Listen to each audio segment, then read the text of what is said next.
pelvic floor exercises are the most important exercises to do during your pregnancy. And I would say to you, if you're going to do one exercise, then these are the ones to really, really focus on. The pelvic floor is so important, not just to help support you in your pelvis, but also because they're integral to the whole action of giving birth. When you give birth, your abdominal muscles contract, your pelvic floor has to relax. But also during your pregnancy, throughout the whole of your pregnancy, the weight of the baby will put pressure on your pelvic floor, and your pelvic floor muscles therefore become weakened by the weight of the baby. So we need to constantly contract those muscles to keep them nice and strong and to stop us from having problems with the pelvic floor, such as incontinence problems afterwards. And very important, that whole supportive side of the pelvis being supported is really important too. So where is the pelvic floor? Well, it lies underneath our pelvis, and if you think of the pubic bone at the front and your tailbone, your coccyx at the back, the pelvic floor literally lies like a hammock between these 2 points. So if you think of my hand now as the pelvic floor muscle, pubic bone at the front, tailbone at the back, to activate the pelvic floor, you're literally drawing those 2 points together, or thinking about drawing those 2 points together. Obviously the bone isn't actually going to move, but the action of focusing and drawing in together and then lifting up inside you is how you work the pelvic floor. Often we describe it as stopping yourself going for a wee or for a poo. That helps to activate the muscles. But what I want you to really focus on is the centre bit, the bit that us ladies only have, pulling up through the centre, because often this is the area that's going to get most weakened through childbirth. So we want to try and draw up inside through the centre, pulling that pelvic floor up inside us. The feeling you get is a little bit like when you have a period pain. You feel it right down low in your abdomen. You will also feel your tummy coming in at the same time. That's fine. These muscles work on the same nerve response. That's a natural feeling to have as well. What you don't want is your backside muscles contracting. So if you can sit on a ball like I am now, it's really useful to be able to sit forwards, and that stops your bum muscles from contracting. You can sit on a chair as well, but a ball is just a little bit more comfortable to do this on. So our first exercise is one where I just want you to think of pulling those 2 points together. So pubic bone at the front, tailbone at the back. Think of those 2 points like a clothes peg being drawn together, and then pull up inside you as if you're stopping yourself going to the toilet, but thinking more of that centre area, and then slowly letting it relax. And again, pull up inside, drawing up inside, and then slowly letting it relax.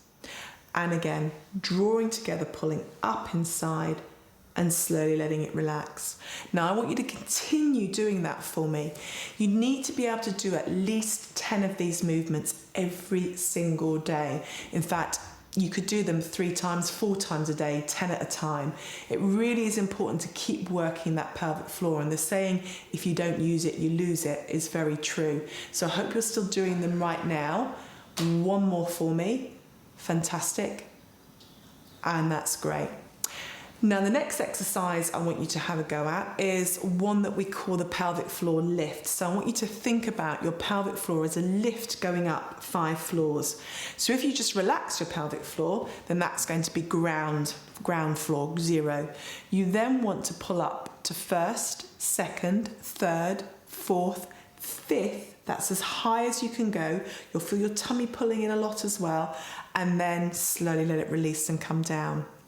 And again, pull up 1st, 2nd, 3rd, 4th, 5th is as high as you can go, and then slowly let it release and come down. The trick is to not squeeze your eyes at the same time whilst you're doing it. That's it.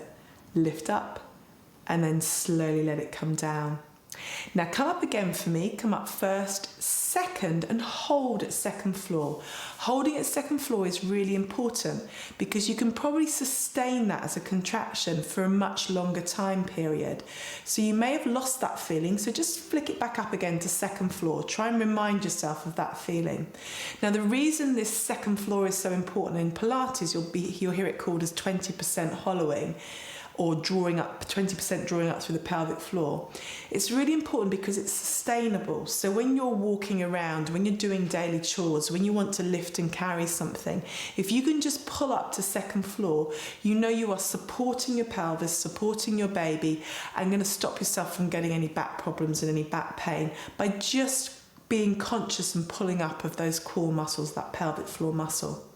So again, let's come up to second floor, come up first, second, hold it at second, try and sustain it, and then again come up third, fourth, fifth, and then slowly let it release and come down. So I want you to do that a couple more times, coming up through the floors, and again you should be able to do 10 of these movements. Slowly let it come down, and one more. And remember that releasing action is really important as well, releasing and letting the pelvic floor come down. Do one more for me, come up through the floors.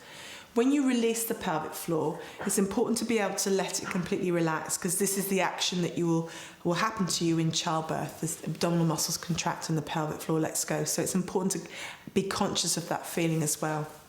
Now the last exercise we're going to do is a quick firing exercise for the pelvic floor. Now this is really important because it works the quick firing action of the muscle. It's that quick response that you need, and this is the part of the muscle that gets very weakened after childbirth and is why we often get incontinence problems. You know, we wet ourselves basically because we can't hold the pelvic floor. So you need to have that quick firing action. It's like flicking it on like a switch, like my fingers clicking, literally pull it up, pull it up, pull it up, and keep trying to pull it up. That's it, keep trying to pull it up. It's the same action you use if you're having sex. It's the same feeling of literally lifting the pelvic floor up. This is a great one to do if you're at a really boring dinner party and you're a bit bored, you know, just do your pelvic floor exercises and you have a lot more fun. That's it, keep flicking it up. Keep flicking up, and again, magic number's 10. Should be able to do at least 10 of these. If this is your first baby, you'll find that quite easy to do. If it's your second or your third or more, you're going to find it harder, so keep practicing. So, well done.